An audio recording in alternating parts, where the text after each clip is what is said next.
how to stay really social during any type of an outbreak or a quarantine or any weird stuff where you can't go out to events and see people or travel or do all the stuff that you would normally want to do.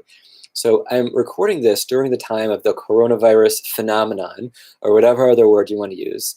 And a lot of people out here in California, my friends in Europe, elsewhere around the world, are like, oh my gosh, this stuff is happening with work. All these event places are closing. Calm down, right? Life always is, however it is. Do you think that World War II, World War I, the Civil War, like those major, major issues were resolved by people freaking out? No, they were resolved by people accepting what happened, carefully, logically analyzing the situation, the outcomes they wanted, making a plan, and then going for it. Now, that doesn't mean ignore stuff, don't take precautions, etc. Of course, like whatever the current status and recommendations are, like definitely you want to consider that for whatever your scenario is. But if you consider the massive example of a world war or a civil war, this is really something much smaller in comparison. I'm not a health expert, so medical disclaimer, none of this stuff is official. Ask your doctor about whatever. But, for most of my research as of this time, 99.996% of everybody here in America doesn't have COVID. And even if it grows, even if it doubles, which hopefully it doesn't or doubles again, the most I've read is for most of us, it's a bad flu. So personal health risk for most of us is pretty low. But the social effects, the economic effects of what all the governments are saying to do and not to do, I think is more significant. Now, there's a lot of people saying, oh, it's, false media panic for some other hidden agenda. Okay, you can go down those rabbit holes if you want. But ultimately, how do you stay social? How do you see friends? How do you enjoy time with other people in your life when it's hard to go places, when places are closed, when events are closed? Out here in California Bay Area, I'm right under San Francisco. I'm in Palo Alto. And there are probably 40 events a week that I'd love to go to. So many are being canceled, right? But this internet thing that we've had for our website, magicalgoldenage.com, shoot me a DM on Instagram, Sorcerer David, hit me up on Facebook if we're friends or if you follow me. But aside from digital support or getting mentorship or connecting with people online, think about the world you want to live in. Think about the result you want to create. Do you want to live in a world or be in a world where your happiness, your lifestyle, your experiences are dictated by a third party? Now, for the most part, I think, yeah, that's rhetorical. Most of us would say no. But for the most part, that is true to some extent, right? We accept, say, the speed limit that's dictated by a third party. And generally, in most places and cases, that's a good thing. But in these cases where there's restrictions that might be absolutely smart, might be something else, whatever they are, it's not worth getting into the story. You can change your own scenario, right? You don't have to rely on places being open or other things like that. If you're allowed to have people over, if you're allowed to go out, be the leader, be the organizer, take some time, reach out to people, let them know you'd like to get together, make some plans. If you're unable to leave, if you're in some part of the world where you're unable to leave the place where you live, then think about doing something online. Think about getting a group together, inviting people for like a watch party or something, having a little bit of a mastermind, having like a group hang out and chill, and just setting that up and letting people know and taking time to invite people. Don't just post it. Like all the algorithms change all the time. Send DMs to people. Say, hey, yo, I'm hosting coffee time. Everybody bring your own coffee at 7 p.m. We're meeting live. It's, up to 10 people, right? We're going to play virtual games. We're going to do whatever. But if you want a solid, strong social life, you don't just want to wait for the quarantines and everything to end, right? And if you don't really feel up to leading stuff, find other people who are. Maybe ask somebody else who's kind of a go-getter. Hey, are you up for launching something and promoting it? I may not feel great doing that, but I can support you in these following ways, right? If you take your power back into your own hands, if you take your social life, your desires for any type of experience to hang out with, talk to, meet people, back into your own hands, back into your world, then you'll have so many more options than oh my gosh, what do? I can't leave, I'm lonely, whatever. right? So what does it have to do with magic, right? This is a Magic is Real channel. I'm talking all about this personal empowerment, personal growth stuff. Well, magic is about transforming reality. It's about transforming your world. Sometimes it involves chakras and spirits and esoteric metaphysic rituals. Sometimes it involves channeling deity, all the funky woo-woo stuff that I do. But sometimes it's also about getting really real about your situation.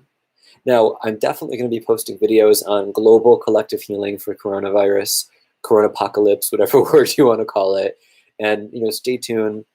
Make sure to subscribe, like the video so the algorithm is more likely to show it to you again. Share it, comment on it. That'll make the algorithm more likely to show you my stuff, just how things go. Promote my page, do whatever you want to do. But I'll be hosting digital gatherings, and astral gatherings for those of us who want to end this phenomenon as quickly as possible. Because I absolutely believe that we can. I believe that we have the power. I believe that collectively we have what it takes to shift the probability, right? That's mainly what magic is. Magic is shifting probabilities. If you're a master magician, you shift your intention, you snap your fingers just for effect, and then your intention has manifested, right? I once really, really wanted a co-founder, a certain type of co-founder for a company I was starting, and I just really gave like 18, 20 minutes of juice. The next day, there is a little event at my house I didn't even know about. Somebody knocks on my door here, and it's somebody that I was mentoring at a program I attended at Stanford Business School. And they're like, hey, I didn't know you were here. What are you up to? So we get to talking, and ultimately we shift and start working together. I didn't have to go out into the world, and that was just skill and luck and readiness, and just boom, I didn't post a million times, right? But for most types of things, right, house, job, global phenomenon, especially if there's so much collective oomph and collective, oh my gosh, this is happening, how long will it go on, for all these intense emotions, you need to use your amplified consciousness skill as a magician to overcome the collective group field and to shift it. And because the collective numbers are so high, I just checked this morning in Wikipedia, and around the world, 150,000 people were reported to be infected. For them and their families, and everybody's glued to their TV screens and, obsessing about all this stuff, it'll take a lot of juice to overcome that. Now, there is a natural endpoint for this phenomenon, and that is whatever it is. Vaccines are in trials, and whatever happens with SARS and bird flu and all the flus, all the outbreaks in our world history, even the freaking Black Plague, like everything died down eventually. And with crowdsourcing and CRISPR, which is a genetic editing tool, I think that the end of COVID is in sight. And I don't know if it's a month or 2 months. I'm not an expert in this. I've seen a lot of different people post about vitamin C and so many other ways to prevent things, and do your own research, get your own health advice. But if you think about our collective consciousness as a whole, every single one of us contributes to the global phenomenon, right? The first thing you can do is not obsess in ways that make you more stressed out. The next thing you can do is help other people not be stressed, or, get them some toilet paper if they're out and the stores are out. I went this morning at 6 a.m. for a community I'm involved with. But, seriously, and that was just a joke in case the stores are running out. You might watch this in the future and nothing's going on and be like, toilet paper, what? But, magically, consciousnessly, every moment that you spend in love and bliss and whatever stage of enlightenment you can reach in your highest meditations, however you get there, right? How I've taught a lot of that in wizard school, but this isn't a video promoting that. This is just to help you. However long you can spend in that state, visualizing in perfect present tense reality. COVID defeated, coronavirus no more, quarantine's over, businesses back open, restaurants back open, right? Focus on that day, feel that day, be really in that day, stay strong in that day. And my friend, you can help conquer this. Maybe you shift it forward 1 hour. Maybe you shift that day forward 10 minutes, 5 seconds.